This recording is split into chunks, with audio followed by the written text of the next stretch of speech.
غزل عجب وائز کی دینداری ہے یا رب۔ اشعار 5 مشکل الفاظ کے معنی۔ عجب حیرت انگیز، وائز نصیحت کرنے والا، دینداری مذہب کی پابندی، عداوت دشمنی بغض، ظلمت اندھیرا، درد مندی دوسروں کے دکھ بانٹنا، رازداں راز چھپانے والے دوست، باریک یہاں اس کا مطلب انتہائی ہے، لرز جانا، کانپ جانا، ڈر جانا۔ عجب وائز کی دینداری ہے یا رب، عداوت ہے اسے سارے جہاں سے، کوئی اب تک نہ یہ سمجھا کہ انسان کہاں جاتا ہے آتا ہے کہاں سے، وہیں سے رات کو ظلمت ملی ہے، چمک تارے نے پائی ہے جہاں سے، ہم اپنی درد مندی کا فسانہ سنا کرتے ہیں اپنے رازداں سے، بڑی باریک ہیں وائز کی چالیں، لرز جاتا ہے آواز اذان سے۔ تشریح: اس غزل کے پہلے شعر میں حضرت علامہ محمد اقبال رحمت اللہ علیہ نے اپنے مخصوص انداز میں وائز یعنی اپنے وقت کے ملاؤں کو آڑے ہاتھوں لیا ہے اور فرماتے ہیں کہ وہ لوگ جو خود کو دین اور مذہب کی پابندی کے سب سے بڑے علمبردار سمجھتے ہیں اور انہیں یہ لگتا ہے کہ ان سے بڑا پرہیزگار اس دنیا میں پیدا ہی نہیں ہوا، اور اسی عبادت گزاری کے باعث انہیں ایسا لگتا ہے کہ وہ باقی دنیا والوں سے افضل و اعلیٰ ہے، یہ ایسے دینداروں کی کیسی حالت ہے کہ جس میں انہیں اپنے سوا کوئی دوسرا ٹھیک اور بہتر راستے پر نظر ہی نہیں آتا۔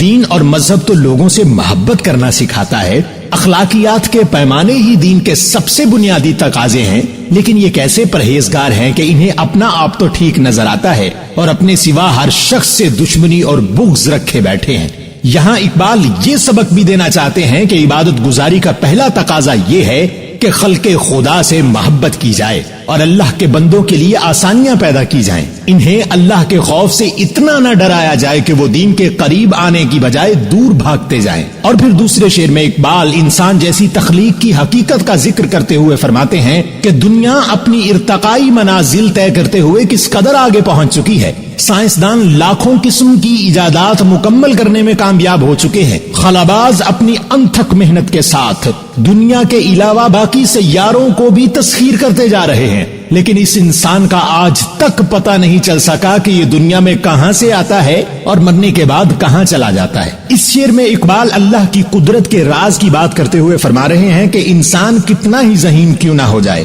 اللہ نے اس کی عقل محدود رکھی ہے اور اسی حدود کی وجہ سے انسان ایک حد تک اپنی حقیقت سے آگاہی حاصل کر سکتا ہے۔ اور تیسرے شعر میں ایک بار پھر اللہ کی قدرت کی خوبصورتی کا اظہار کرتے ہوئے فرماتے ہیں اگر غور کیا جائے تو اس خدا کے حکم کا کرشمہ ہے کہ ایک طرف وہ رات کو تاریکی اور اندھیرا عطا کرتا ہے تو دوسری طرف اسی رات میں موجود تاروں کو اس قدر روشنی سے بھر دیتا ہے کہ وہ رات کی تاریکی میں موتیوں کی طرح چمکنے لگتے ہیں۔ اور پھر چوتھے شعر میں لوگوں کے ساتھ اپنی ہمدردی کا ذکر کرتے ہوئے فرماتے ہیں کہ ہم نے لوگوں کے ساتھ ایسا سلوک روا رکھا کہ جس میں ان کے دکھ بانٹے جائیں اور ان کے لیے آسانیاں پیدا کی جائیں اور کوشش کی جائے کہ خلق خدا ہم سے ہمیشہ خوش رہے۔ یہی وجہ ہے کہ آج ہمارے اچھے رویے کا ذکر ہمارے ہی رازداں اور ہمارے ہی دوست ہمیں سناتے ہیں، یہی وجہ ہے کہ آج ہم اپنی زندگی سے مطمئن ہیں کہ خلق خدا کسی حد تک ہم سے خوش رہی ہے۔ اور پھر آخری شعر میں ان ملاؤں پر طنز کے تیر برسا رہے ہیں جو عبادت تو کرتے ہیں لیکن صرف اس لیے